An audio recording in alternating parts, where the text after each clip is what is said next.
So, the pharma sales rep, information or influence? It's a great question, isn't it? Today, we're going to dive into this role that sits right at the crossroads of medicine and marketing. Are these reps a vital source of information for doctors? Or are they, masters of persuasion? Let's get into it. Okay, so you've definitely seen this person. You're in the doctor's waiting room flipping through a magazine that's probably 6 months old, and in walks this incredibly sharp-looking person with a little rolling briefcase. And what happens? They get whisked right back, sometimes even ahead of you. So, who are these people? And here's the real kicker. How much influence do they actually have over the prescriptions you and I walk away with? That's what we're going to unpack. All right, first things first, let's just define the role. You can think of them as the go-between. They are the critical bridge connecting these massive billion-dollar drug companies with the doctors who are on the front lines seeing patients every single day.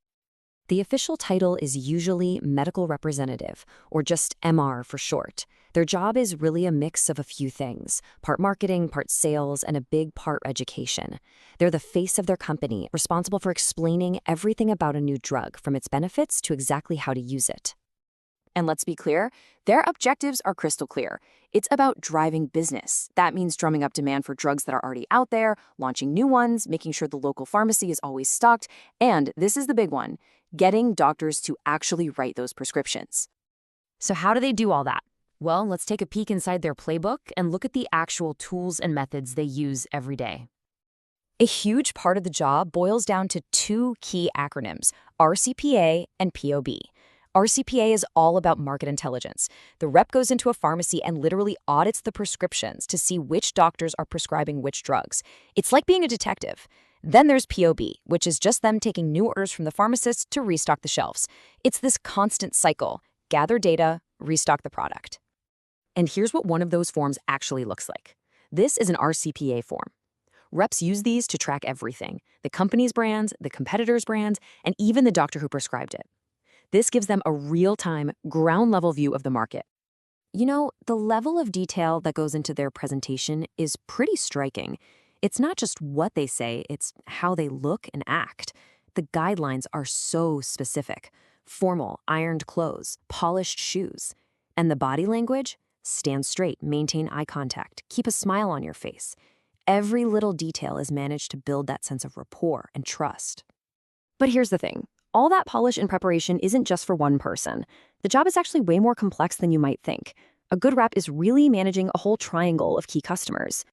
So check this out. Of course, doctors are the primary target. They're the ones with the prescription pad. But the chemists, the pharmacists are just as crucial.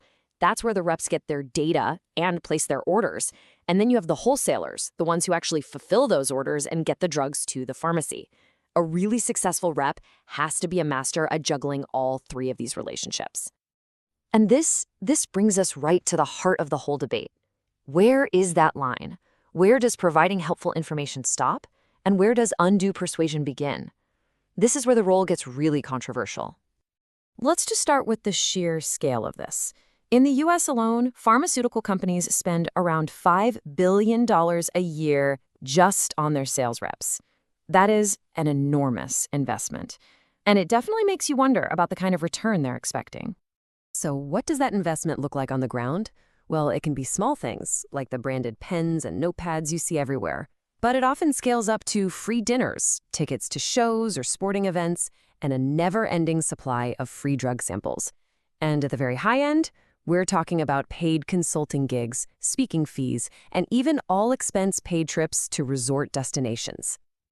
As you can imagine, researchers have been highly critical of these methods. I mean, look at this quote from a paper in PLOS Medicine.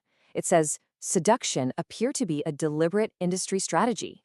Wow, seduction. That is a powerful word, but it shows you just how seriously some critics view these tactics. One of the biggest points of contention is the promotion of what are called Me Too drugs. So what are they? Well, these are brand new, patented, and very expensive medications that are really, really similar to older, much cheaper generic drugs. And here's the catch. There's often no clear proof that they're any better for patients. Pushing these pricier options can drive up healthcare costs for all of us without actually delivering better health. Now, in response to all of these concerns, a completely different model has started to emerge, one that's designed to strip away all the sales pressure and focus only on education. This is the academic detailer. Academic detailing basically turns the pharma rep model completely on its head. It's all about giving doctors unbiased, non-commercial, evidence-based information. So imagine instead of a salesperson visiting a doctor, it's a clinical expert, maybe a pharmacist. They're not there to make a sale. They're there to share a clear summary of the latest independent research. The only goal is to help improve patient care. And when you put the two models side by side, the difference is just stark. The pharma rep's goal is to increase sales of their company's product, and they're paid by that company.